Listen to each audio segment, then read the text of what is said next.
Thank you. And finally tonight, we all know that lovable little beeper that gets into all kinds of stuff in the Star Wars universe. Remember this guy?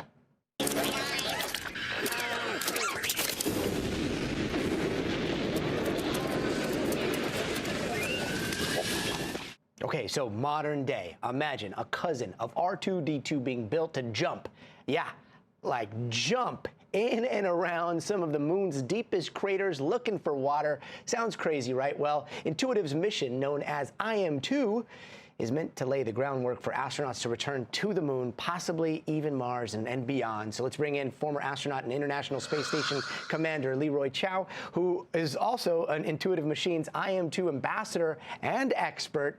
Leroy, great to see you. So water on Mars, looking for things on the moon, a jumping robot. How did we get here? Well, this is an exciting mission. Intuitive Machines has been around for a while. They launched their first mission just months ago. It was partially successful. They were able to get a signal back, becoming the first commercial company to land, soft land a vehicle on the moon. And so now the Athena, similar spacecraft, but a lot of different objectives. It's going to land and look for the presence of water near the south pole of the moon, which is the area of interest for NASA and, by the way, China as well, as you mentioned. So this is an exciting mission. It just launched just about 10 minutes ago, a little more than 10 minutes ago, and it's safely in orbit, and it's scheduled to arrive on the moon on March 6th. It's got a number of interesting payloads. It's got a big drill on it, a NASA payload. It's going to drill down about 1 meter, pull out a core sample and inspect it with a mass spectrometer to see if there's water and other things in that. You know, what else is in that core sample. It's got a couple of rovers, and as you mentioned, the Grace Hopper. That's really exciting. This has never been done before. It's going to traverse around the lunar surface near the landing site and will travel around 2 kilometers, up to around 2 kilometers away. What was the inspiration? Was it like, you know, Neil bouncing around on the moon, and then we watched that video and we're like, hey, you know what? Wheels, we don't need those. We can just bounce around.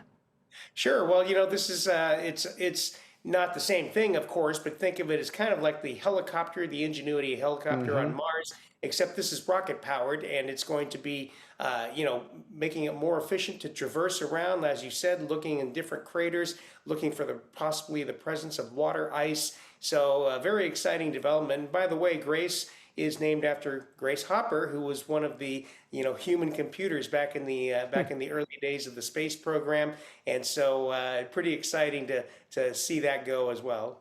I did not know that. I thought it was just Hopper, like, hello, little grasshopper. That is so poetic. So if this works, I mean, one giant leap for robot kind, right? Like, could we start using this for low gravity celestial bodies? Oh, absolutely. This is not a new idea. This is just the first time it's going to be tried. So pretty exciting stuff, especially since it's being done by Intuitive Machines, which is a commercial company. It's not, you know, it's not a government-sponsored program. It was developed by Intuitive Machines. And so we're very excited to see how this little hopper performs. Fingers crossed that could help make the moon a vacation destination very soon. Leroy Chiao, thanks so much, and Godspeed. That's going to do it for us tonight. I'm Gotti Schwartz. We're off tomorrow, but we'll be back on Friday, and until then, stay tuned now.